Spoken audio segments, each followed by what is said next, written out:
Subscribe now and press the bell icon. Never miss an update. तो देखो, relation between current density and drift velocity यानी धारा घनत्व और अनुगमन वेग में संबंध देख रहा है। तो देखिए, मान लीजिए कि एक बेलनाकार चालक है, इसका कुछ नाम रख दीजिए यस। तो यस एक बेलनाकार चालक है और जब इस चालक के दोनों सिरों पर V वोल्ट का वोल्टेज स्थापित किया जाएगा तो चालक के प्रत्येक बिंदु पर एक विद्युतीय क्षेत्र स्थापित होगा और विद्युतीय क्षेत्र किधर से स्थापित होगा, प्लस से माइनस की ओर। तो एक इलेक्ट्रिक फील्ड यहाँ पे प्लस से माइनस की ओर स्थापित होगा और जब इलेक्ट्रिक फील्ड स्थापित होगा तो उसके विपरीत दिशा में जितने भी चालक के मुक्त इलेक्ट्रॉन होंगे वो सब एक नियत औसत वेग से नियत दिशा में गति करेंगे। उसी को हम लोग क्या बोलेंगे, अनुगमन वेग। और हम लोग को वही निकालना है, अनुगमन वेग यानी कि Vd और धारा घनत्व J में संबंध निकालना। ठीक है, तो यहां पर कुछ कंडीशन नोट करना होगा कि माना कि यस एक बेलनाकार चालक है जिसके अनुप्रस्थ काट का क्षेत्रफल A है। चूंकि मुक्त इलेक्ट्रॉन द्वारा डेल्टा T समय में तय की गई दूरी, अब ध्यान देंगे छोड़ो, जब यहां पर इलेक्ट्रिक फील्ड जनरेट होगा तो जितने भी मुक्त इलेक्ट्रॉन हैं सब एक नियत औसत वेग से गति करना शुरू करेगा, उसको क्या बोलेंगे, ड्रिफ्ट वेलोसिटी। तो अगर हम यहां पर देखें कि इलेक्ट्रॉन यहां से यहां तक चल करके आया तो कुछ टाइम लगा, कितना टाइम लगा, डेल्टा टी। तो डेल्टा टी में यहां से यहां तक करके चला आया तो उसका दूरी कितना हुआ, तो दूरी हम निकाल सकते हैं चाल गुना समय। चाल गुना समय, चाल कितना है Vd और यहां से आने में dt टाइम लगा है। इसीलिए बेलनाकार चालक का आयतन, देखिए बेलनाकार चालक के अनुप्रस्थ काट का क्षेत्रफल, ये क्षेत्रफल दे रखा है A। अब हमको आयतन निकालना। देखिए आयतन में 3 डायमेंशन होता है, लंबाई चौड़ाई ऊंचाई, जिसमें लंबाई चौड़ाई चला गया, क्षेत्रफल में 2 डायमेंशन, तो 1 डायमेंशन हम दूरी को मान सकते हैं। तो आयतन को हम लिख सकते हैं Vd into delta t into a. देखिए एरिया में 2 डायमेंशन गया, लंबाई चौड़ाई, इसको मान लीजिए ऊंचाई है। ठीक है, तो आपका ये आयतन बन गया। माना कि चालक के प्रति एकांक आयतन में मुक्त इलेक्ट्रॉनों की संख्या कितना है, n है। समझिएगा बात को, चालक के एकांक आयतन में, यानी अगर चालक का आयतन 1 हो तब उसमें इलेक्ट्रॉन n है और यहाँ तो चालक का आयतन इतना सारा है तब इलेक्ट्रॉन कितना होगा, गुना हो जाएगा। तो यहां पर अगर हम लोग निकालें, इसीलिए चालक से प्रवाहित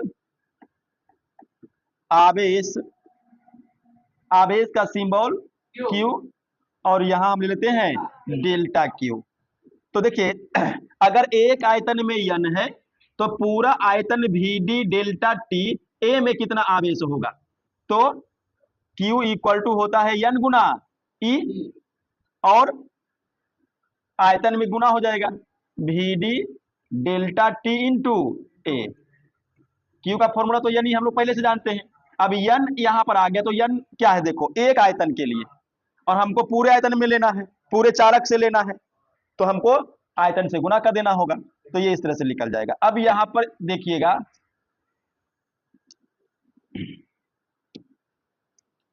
इसीलिए डेल्टा Q बटा डेल्टा T को इधर लाते हैं, बराबर इधर क्या बचेगा, Vd A n E। और यहां पर देखिएगा हम लोग को मालूम है डेल्टा Q बटा डेल्टा T क्या कहलाता है, विद्युत धारा I आवेश के प्रवाह के दर को क्या बोलते हैं? धारा। तो डेल्टा क्यू बटा डेल्टा टी क्या हो गया? आई हो गया। तो आई इक्वल टू आ गया वी डी ए और एन डी। ठीक है। अब यहां से फिर से ए को इधर लाइए। तो अगर हम ए को इधर लाएंगे तो आई बटा ए इक्वल टू हो जाएगा वी डी और एन डी। अब हम लोग को एक चीज और मालूम है कि आई बटा ए क्या होता है?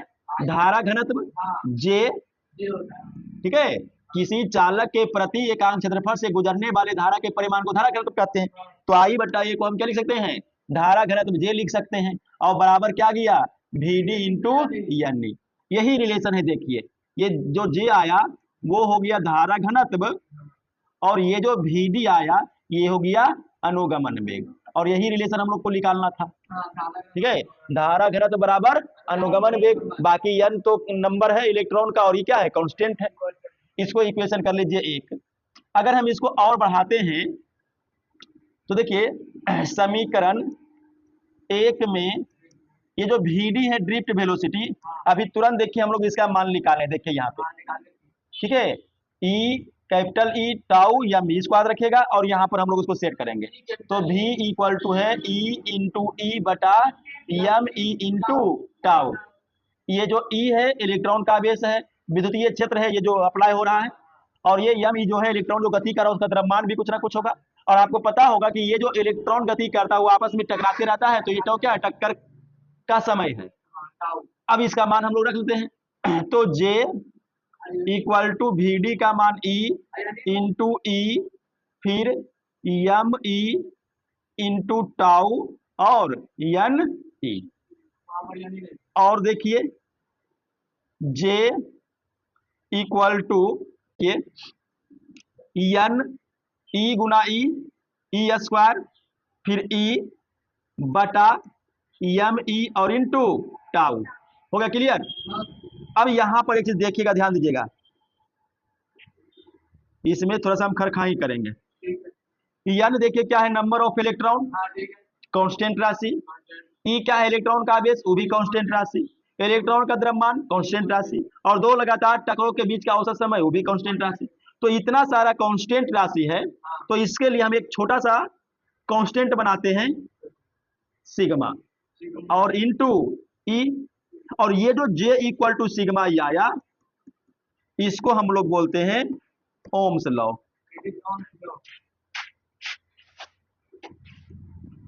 क्या बोलते हैं? Ohm's law. अब इस ओम्स ई ओम का नियम आया कहां? ध्यान दीजिएगा, जहां ये जो सिग्मा है ये किसके बदले लिखे हैं? तो एन ई स्क्वायर इंटू ई बटा एम ई, और ये एक कांस्टेंट है, और इस कांस्टेंट का नाम है इलेक्ट्रिकल कंडक्टिविटी, यानी हिंदी में विद्युतीय चालकता। हाँ, N E tau M E N. ओहो, यहाँ गलती हो गया।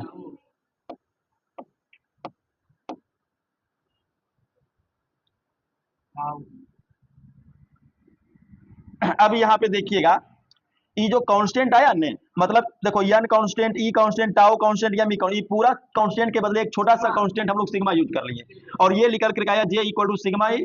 ओम का नियम हम लोग तो पढ़ चुके हैं, भी प्रोपोर्शनेट आर, सॉरी गलती, भी प्रोपोर्शनेट आई। ई टूटेगा तो भी इक्वल टू आई आर होगा। हम लोग तो ओम का नियम ये जानते हैं, ये कहां से आ गया? तो ई वाला जो ओम का नियम है ई यही से उत्पन्न होता है। इसको हम कह सकते हैं ओम के नियम का उत्पत्ति का सिद्धांत ये है। ओम के नियम का उत्पत्ति का सिद्धांत अगर पूछता है तो आपको जे इक्वल टू सिग्मा ई को आगे बढ़ाना पड़ेगा। अभी देखो आगे कैसे बढ़ेगा, देखिए। अच्छा एक चीज और, ये जो विद्युतीय चालकता आया, इसमें एक बहुत ही इंपॉर्टेंट ऑब्जेक्टिव क्वेश्चन पूछता है।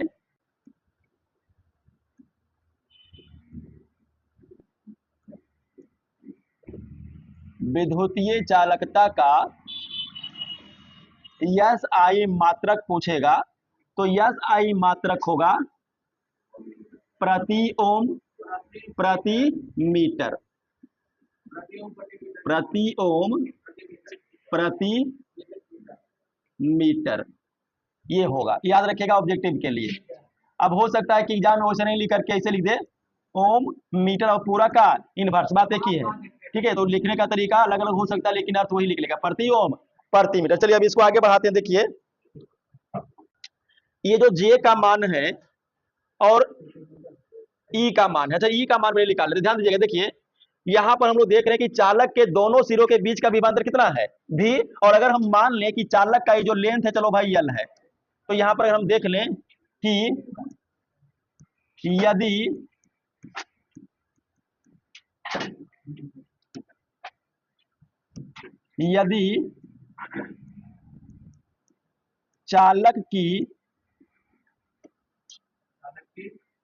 चालक की लंबाई यल तथा इसके दोनों सिरों पर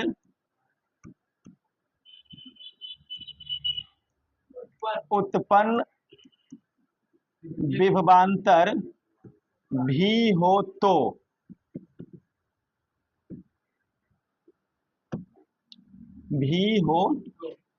तो ई को हम लोग लिख सकते हैं भी बटा यल। अब ये कहां से आया तो इसका हिंट हम लोग यहां तक देख लेते हैं। देखिए हम लोग को पता है कि विभव भी इक्वल टू क्या होता है, डब्ल्यू बटा क्यू। इसको और तोड़ेंगे, डब्ल्यू क्या है, कार्य, तो कार्य को क्या लिख सकते हैं, बल गुना विस्थापन। और इसको तोड़ेंगे तो एफ बटा क्यू क्या हो गया, इलेक्ट्रिक फील्ड, और डी। तो सीधा सीधा समझिए कि v इक्वल टू आ गया ई इंटू डी, यानी कि दूरी। तो अगर हम यहां से यहां लेंथ लेंगे तो दूरी हुआ कि नहीं, तो यल, और यहां से ई लिख लेगा तो क्या आएगा, v बटा यल। ये हिंट याद रख लीजिएगा, अगर नहीं समझ में आएगा कि v बटा यल कैसे आया वो देख लीजिएगा, ठीक है। अब यहां पर देखिए समीकरण 2 से, समीकरण 2 से जे, देखिए समीकरण 2 में जे, तो जे इक्वल टू क्या होता है, देखो ध्यान देगा, जे इक्वल टू आई बटा ए, जे इक्वल टू आई बटा ए इक्वल टू सिग्मा इंटू ई। ई का मान कितना है, भी बटा यल, ई का मान भी बटा यल। यहां से देखो, यहां देखो जे बराबर आई बटा ए हो गया, ठीक है। उसके बाद सिग्मा रह गया और ई का मान अभी हम लोग निकाल लिए। अब यहां से अगर हम लोग भी को निकालें, क्या निकालें, तो भी इक्वल टू क्या होगा, ध्यान देगा, भी इक्वल टू होगा 1 बटा सिग्मा और आई बटा ए इंटू यल, सही है ना। देखो तो अगर हम भी को निकालेंगे तो ये इधर आएगा नहीं, तो सिग्मा बटा में आई बटा ए तो इसे रह गया और यल ऊपर चला जाएगा, चलो ठीक है। अब यहां ध्यान देगा छोटू, इस सिग्मा देखो कांस्टेंट है, सिग्मा क्या है, तो अगर कांस्टेंट का उल्टा भी करेंगे तो क्या मिलेगा, कांस्टेंट। जैसे समझिए बात को, मान लो कि ये 2 कांस्टेंट है, तो अगर हम 2 का इनवर्स भी करेंगे तो 1 बटा 2 भी तो कांस्टेंट है।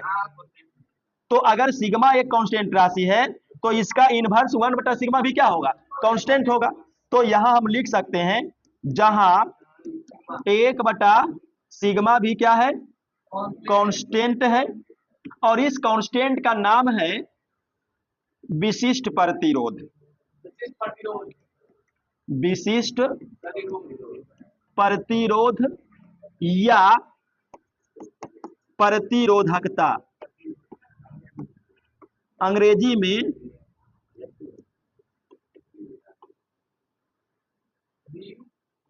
रेसिस्टिविटी, रेसिस्टिविटी, रेसिस्टिविटी, ठीक है।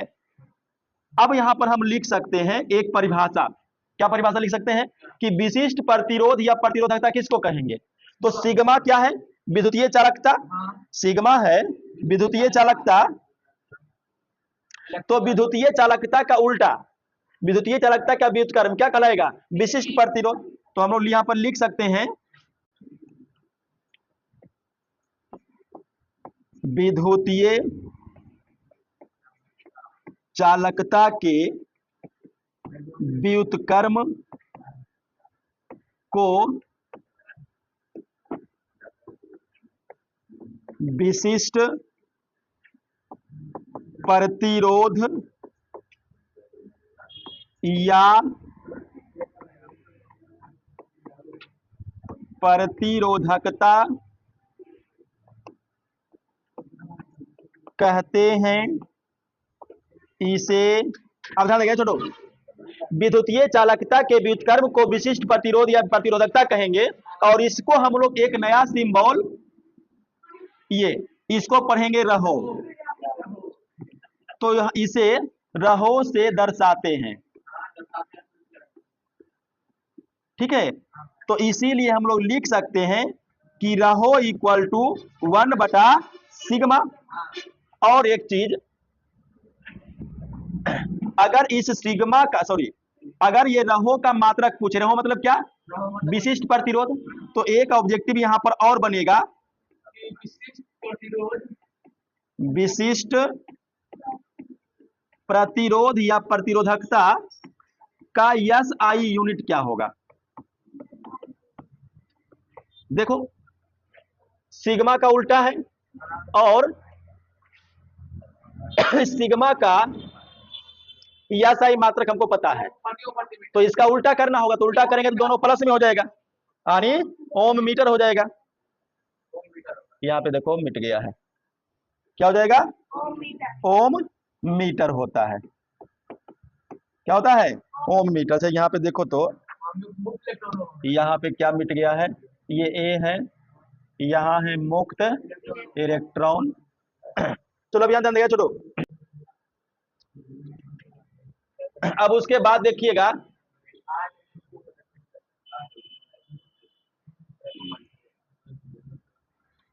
इसको समीकरण 3 कर दिए हैं। अब समीकरण 3 को जरा देखिए, समीकरण 3 से V इक्वल टू 1/सिग्मा, तो 1/सिग्मा को क्या लिखेंगे, रहो, फिर क्या है, I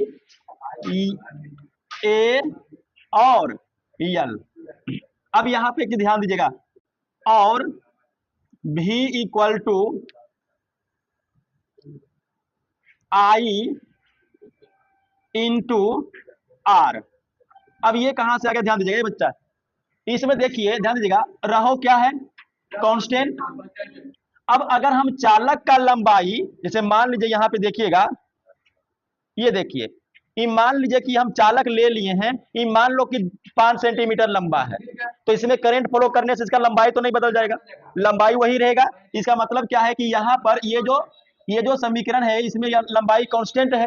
अब ये जो हम एरिया ले लिया इसका ए, वो भी नहीं बदल जाएगा, एरिया भी क्या हो गया, कांस्टेंट। तो यहाँ पर रहो कांस्टेंट है, यल कांस्टेंट है, और ए भी कांस्टेंट। तो ये पूरा कांस्टेंट के बदले हम एक छोटा सा कांस्टेंट आर लगा दिए, तो आई तो वैसे ही रह गया, तो आई इंटू आर नहीं होता है, तो जहां लिख लीजिए, जहां आर किसके बदले लिखे हैं, तो ये पूरा के बदले आर इक्वल टू रहो यल बटा ए, और पता है आप लोग को कि आर क्या है, प्रतिरोध है। तो प्रतिरोध का एक फॉर्मूला आगे काम आएगा, आर इक्वल टू रहो यल बटा, याद रखिएगा। अब ध्यान देगा छोटू, ये जो आर है ये तो कांस्टेंट हो गया ना, ये क्या हो गया। अब देखिए इसीलिए भी ये बराबर है और ये कांस्टेंट है, तो बराबर और कांस्टेंट के बदले क्या लिखेंगे, समानुपाती, और फिर आई। अब याद कीजिए ये ओम का नियम है कि नहीं है,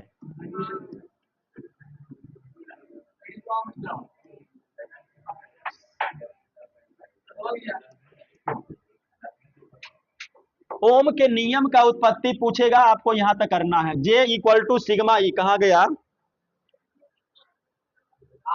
यहां देखिए समीकरण 2, यहीं से ओम का नियम उत्पन्न होता है। देखो इसी को आगे बढ़ते बढ़ते बढ़ते बढ़ते यहां तक लाए, ठीक है, सिरोड़िए इसको।